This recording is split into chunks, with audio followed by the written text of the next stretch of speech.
He stepped into his house expecting quiet, but instead he heard a sound that made his blood run cold.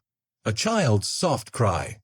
Not loud, not dramatic, just tired and weak, like it had been crying for a long time. He froze in the doorway, his heart pounding. This was his house. No one should be inside. His mind raced through fear, anger, and confusion in seconds. Slowly, he walked forward, and what he saw next would change the meaning of home forever. In the dim living room stood a woman holding two children tightly against her. Her face was pale, her hands shaking, her eyes full of fear and shame. The children looked even worse. Thin jackets, dirty shoes, and eyes that had seen too much for their age.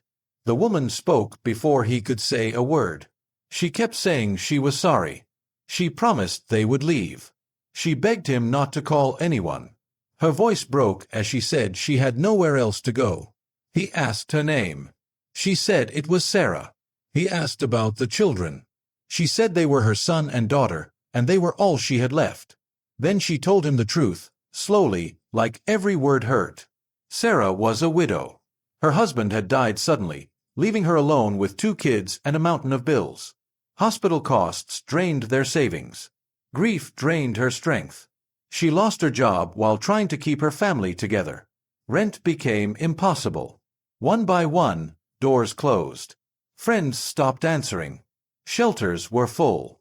Nights grew colder. When she found this house unlocked, empty, and warm, she made a choice she never imagined she would make. She stepped inside, not to steal, but to protect her children. At first, he didn't speak. This was his space. His safety. His life. His mind told him this was wrong. But his eyes kept returning to the kids. The boy looked like he hadn't slept well in weeks. The girl held her mother's coat like it was the only thing keeping her standing. They weren't touching anything. They weren't moving. They were waiting to be thrown out. He remembered his own childhood, nights when his family almost lost everything, moments when one kind person made all the difference. He took a deep breath and asked a question that changed everything. He asked if they had eaten. Sarah shook her head. The children stayed silent. He walked into the kitchen and opened the fridge. It wasn't full, but it was enough. He started cooking without saying a word. The sound of food sizzling filled the house. The children watched him like this might disappear if they blinked. When he placed the plates on the table, the kids ate slowly at first, then faster, like their bodies were finally sure the food was real. Sarah turned away and cried quietly, covering her face, overwhelmed by a kindness she didn't expect. That night, he didn't call anyone. He didn't raise his voice. He told them they could stay. Just for the night, he said. But deep inside, something had already shifted. The next morning, he watched the kids sleep peacefully on the couch, their faces calm for the first time in who knows how long. He made breakfast. He listened. He learned. Sarah wasn't careless. She wasn't lazy. Life had simply hit her all at once, and she had fallen hard. Days passed.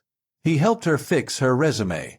He watched the kids while she went to interviews. He saw how hard she tried, how much she loved her children. Slowly, the house felt different. Laughter returned. The kids started smiling. The fear faded. What started as a place of panic became a place of warmth and healing. If your heart feels heavy right now, this is exactly why Humanity Tales Studio exists. We share stories like this to remind you that kindness still matters. If you believe one good choice can change lives, take a second to like this video and subscribe to Humanity Tales Studio. Stay with us, because the most powerful part of this story is still coming. Weeks later, Sarah got a job. Not perfect, not easy, but a start. With his help, she found a small apartment. On moving day, the children hugged him tightly, not wanting to let go. Sarah looked at him with tears in her eyes and said he didn't just give them shelter. He gave them hope. When the door closed behind them, the house was quiet again. But it didn't feel empty. It felt full. He realized something important. That house was never just a building. It was a test. A moment where he could choose fear or kindness. And by choosing kindness, he didn't just change their lives. He changed his own. The lesson comes last, but it matters most. You never know when your door will become someone else's miracle. The world doesn't change because of big words. It changes when someone chooses to care.